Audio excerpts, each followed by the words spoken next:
Hey everybody, this is Cichlid Shane going over my family's 55 gallon. It was our first tank that we got, and I think either that or it was just about the same time I got my 125, but we've had so many fish in here it's hard to count, but currently we have some swordtails, several of them, and they're all probably related in one way or the other. We bought two initially, a male and a female, and we've gotten probably 30 or 40 from that initial two, and we've given some away, some have died, etc.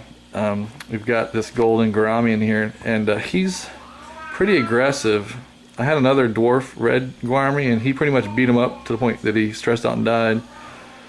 So I wouldn't recommend him probably with other gouramis unless you get lucky with a kind of a more timid one. Here we have our one of our angelfish. This is the first one we got, and he's gotten a lot bigger.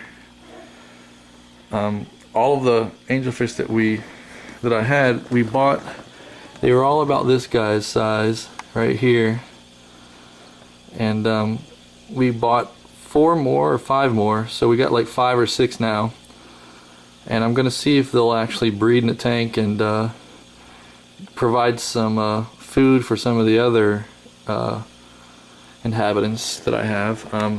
I've got a Madagascar rainbow. I've been trying to get another one, but the local pet store hasn't been able to get any more in, so this guy's all by himself. And I think actually it's a girl, it's a female, from the colors that I saw online for the different between the male and the female. But it usually stays mid-level, but it's been kind of hanging out at the top lately, so I'm not sure if it's having some issues or not. Then another reason we wanted to try to get some babies going on in there is we have some kilifish. This is the smaller male that I have. He's a golden kilifish. It's hard to see the color. The lighting in this tank needs to be fixed. But let me see if I can find the bigger male. Where is he at? Where did he go? He's been actually hunting around the bottom sometimes. I think that the 2 sailfin mollies,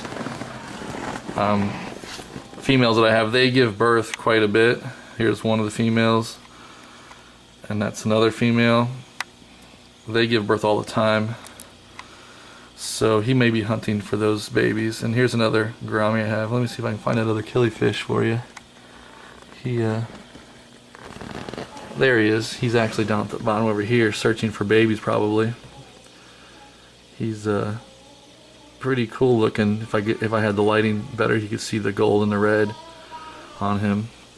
Then I've got this Siamese algae eater back here.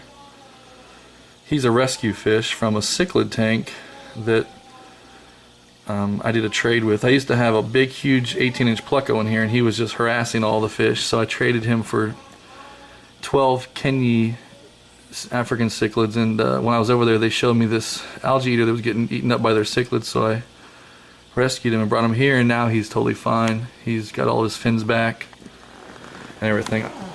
I'm not sure what this fish is. I've got 2 of those. I had 3 or 4 initially, but they've just passed away over time. I'm sure if I went online I could figure out what kind of fish he is. But I've got 2 of those, a couple more. Here's some of the angels, and then two of my more favorite fish are the yo-yo cichlids that I have in the back. Here's one that's running around right now. They've gotten quite a bit bigger since the pleco was removed from the tank. They usually hang out inside these little caves and such. Here's a guy coming down right here.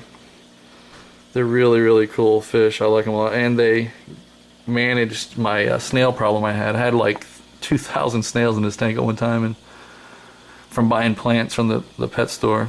So I've put in a plant here recently that needs to be put under the gravel. It got dug up, and there's some over here. They all need to be put underneath the gravel and planted a little bit better. But that's the 55, the family tank. So until next time, this is Cichlid Shane. Goodbye.